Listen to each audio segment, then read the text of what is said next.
Miguel Indurain es para muchos entendidos del deporte el mejor ciclista español de todos los tiempos. A partir de 1991 y hasta 1995, se convirtió prácticamente en el pedalista invencible, siendo derrotado solo por dos monstruos creados por el Dr. Ferrari, Eugeni Bersin en el Giro de Italia y Tony Rominger en el récord de la hora.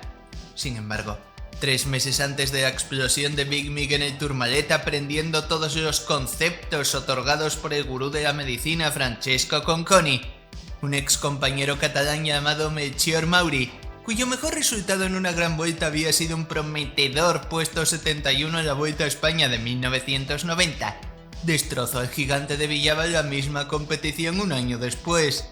¿Quieres conocer su historia? Pues sin más dilación, que comience el show. Melchior Mauri pasa a profesionales en la temporada 88 en el conjunto Reynolds, que en esa misma campaña acabaría ganando ni más ni menos que el Tour de Francia con su líder Pedro Delgado. Buen contrarrelojista y rodador, era el típico compañero de equipo sin muchas ambiciones para llegar lejos en el ciclismo, tal y como se demostró en aquellas campañas. Para 1990 ficha por Once, el equipo de reciente creación dirigido por el cántabro Manuel Saiz Balbás, un hombre cuyo mafioso apodo de Fat Balbás le convierte en uno de los personajes más icónicos del dopaje de los años 90, y que desde luego trajo las innovaciones necesarias para que pedalistas sin un gran futuro como Mauri se convirtiesen en auténticas estrellas, entre ellas contratar como médico del equipo a un canario que había otorgado muy buenos tratamientos a estrellas españolas como Pedro Delgado en los años 80, el legendario doctor Eufemiano Fuentes, cuya obra maestra de la Once fue la transformación monstruosa de Melchior Mauri. El ciclista catalán no había conseguido ningún triunfo en sus 3 primeras temporadas como profesional, ni siquiera estaba realmente cerca de lograrlo, pero en 1991, el año en el que la EPO comenzó a llegar de forma masiva al pelotón mundial, de repente el fornido ciclista de Vic comenzó a volar por las carreteras, especialmente las españolas, donde el Dr. Fuentes tenía su campo base a inicios de los años 90, en esos momentos en los que se pluriempleaba dopando atletas españoles que se preparaban para los Juegos Olímpicos de Barcelona 92. La primera gran muestra de dominio de Mauri la realizó la Vuelta a la Comunidad Valenciana en el mes de febrero, 2 semanas después de lograr sus 2 primeros triunfos como profesional en la Vuelta a Andalucía. En el Levante español, Mauri demostró que no solo era un gran rodador, sino que ahora también gozaba de sorprendentes cualidades para la escalada, aguantando a titanes como el neerlandés del Buckler, Steven Rooks, segundo en el Tour de Francia 88 tras haberse dopado de forma legendaria como ya les hemos contado en este canal.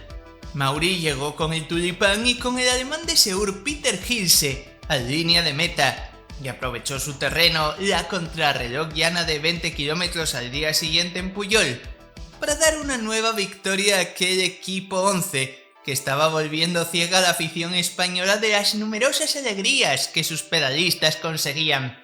De la nada a campeón, eso sí, de una vuelta menor. Lo que nadie esperaba es que pudiese hacer lo mismo en la Vuelta a España, 2 meses después. En aquel entonces la Gran Ronda Española todavía se celebraba en abril, y el principal favorito para obtener el triunfo era el navarro Miguel Indurain, quien tan solo una semana antes había finalizado cuarto en la Lieja-Bastogne-Lieja, perdida el sprint ante Moreno Argentín, y que el año anterior había sorprendido en el Tour de Francia al mismísimo Greg LeMond en la etapa con final en Luzardiden. Otros competidores eran el veterano colombiano Fabio Parra de Amaya Seguros, el mexicano de PDM Raúl Alcalá, o incluso el también veterano pero renacido compañero de Mauri, el mítico cantautor de tonada vasca Marino Lejarreta. Nadie situaba a Mauri como posible candidato a ganar nada, obviando su exhibición en Valencia, pero él y el Dr. Fuentes sabían que la cobaya catalana estaba a punto de sorprender al mundo, con una exhibición para la historia, en la que casi viste el jersey amarillo todos los días de competición. Y es que ya desde el primer día Mauri sacó su enorme tercera pierna ante sus rivales al vencer en uno de los extraños experimentos de Unipublic, organizadora de la carrera, una contrarreloj por tríos en Mérida, donde en tan solo 8 kilómetros, Mauri y sus compañeros Anselmo Fuerte y el alopécico Herminio Díaz Zabala, curiosamente los otros dos ciclistas que vistieron de líder en aquella gran vuelta, superaron al trío de Raúl Alcalá y al de Miguel Indurain en 8 y 12 segundos respectivamente. Grandes diferencias teniendo en cuenta lo corta que era aquella contrarreloj. 2 días después, en aquel peculiar recorrido, apareció una nueva crono, en esta ocasión por equipos, una disciplina en la que los hombres de Manolo Saiz siempre dedicaron mucho trabajo y esfuerzo para convertirse en unos auténticos titanes de la misma. En 40 kilómetros alrededor de Badajoz, los 11 aplastaron a sus rivales, sacando más de 1 minuto al equipo de dopados PDM y casi 2 minutos a los Banesto de Indurain, quien ya se empezaba a preocupar de sus rivales amarillos, pero no de Mauri, sino de los escaladores Fuerte y Lejarreta. Ni siquiera le tuvieron en cuenta en su primera gran exhibición. El pelotón ciclista se desplazó hasta las Islas Baleares, en Mallorca, y en un vuelo público, el doctor Eufemiano Fuentes acudió junto con varios periodistas del diario El País que iban a cubrir la siguiente contrarreloj individual de la Vuelta a España. Ufe iba con un maletín de color oscuro que llamó mucho la atención de los periodistas, quienes preguntaron qué había en semejante maleta. Jamás sabremos si eran viales de EPO, bolsitas de sangre que ya empleaba por aquel entonces el hombre que más triunfos ha otorgado al deporte español, pero de manera muy simpática y sorprendentemente sincera, le respondió: «En esta maleta tengo la llave para ganar la Vuelta a España». Y vaya si lo consiguió. El médico de 11 le otorgó sus sabios consejos al ciclista con nombre de Rey Mago, y Mauri se lo compensó con creces en la carretera. En 47 kilómetros de contrarreloj, líder de la vuelta, aplastó a todos sus rivales tras 1 hora de esfuerzo sobre la bicicleta. 13 segundos al Raúl Alcalá, que por aquel entonces ganaba cronos en el Tour de Francia. 56 segundos a Miguel Indurain. Y a partir de ahí auténticas salvajadas como los 2 minutos y 15 segundos a Parra o sus casi 3 minutos a su compañero Lejarreta. Y a pesar de ese show, nadie seguía tomando en serio a Mauri, creyendo que Alcalá o Indurain eran los hombres a batir. Menudas risas tuvo que tener aquel día Fuentes en su hotel mallorquín.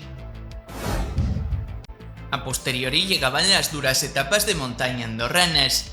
La primera de ellas de más de 200 kilómetros y con un claro agravante: una tremenda ola de frío que asaltó a los pedalistas en aquella mañana de abril, con incluso nieve que provocaba que los ciclistas fuesen raudos a los autos de sus equipos para abrigarse o tomar algunas bebidas calientes.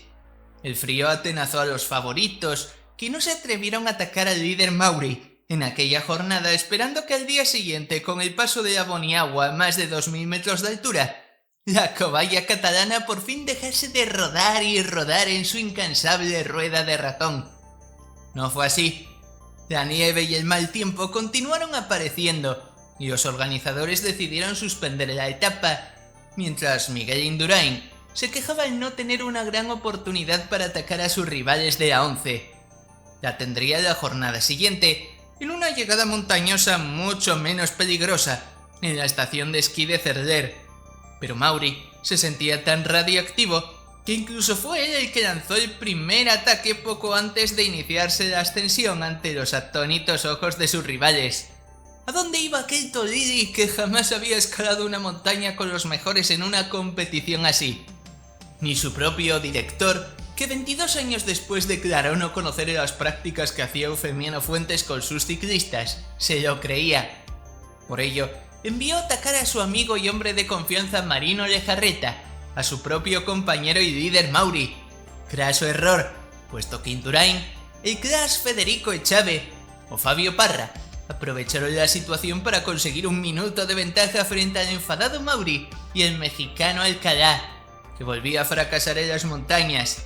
Manolo Saiz seguía declarando que Lejarreta y solo Lejarreta era el líder de la 11. Se volvería a llevar un golpe de la mandíbula 2 días después.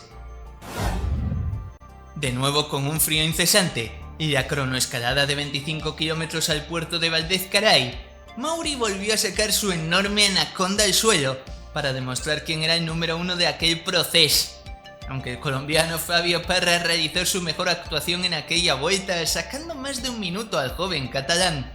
Este solo perdió 13 segundos con su supuesto líder de carreta, al que ya sacaba más de minuto y medio en la clasificación general, y además obtuvo mayor diferencia respecto a Indurain, a quien le sacó de nuevo casi un minuto más.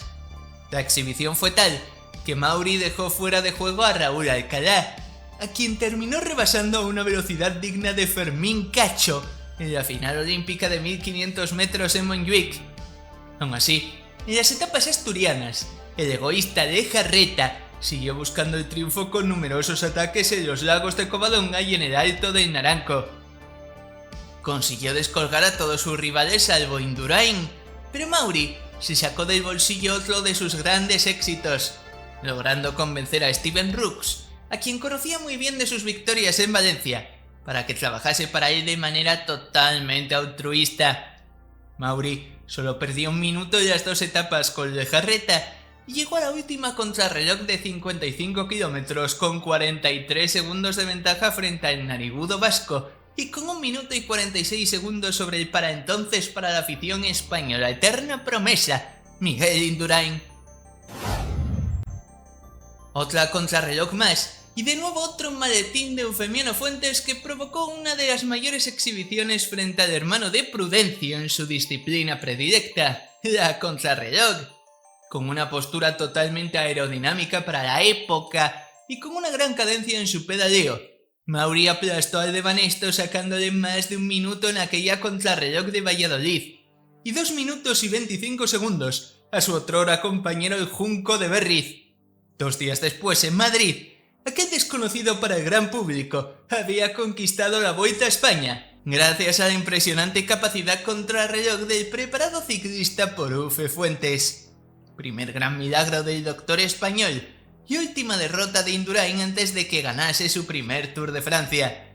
Mauri jamás volvió a vencer una gran vuelta por etapas y sigue viviendo de aquel éxito más de 30 años después.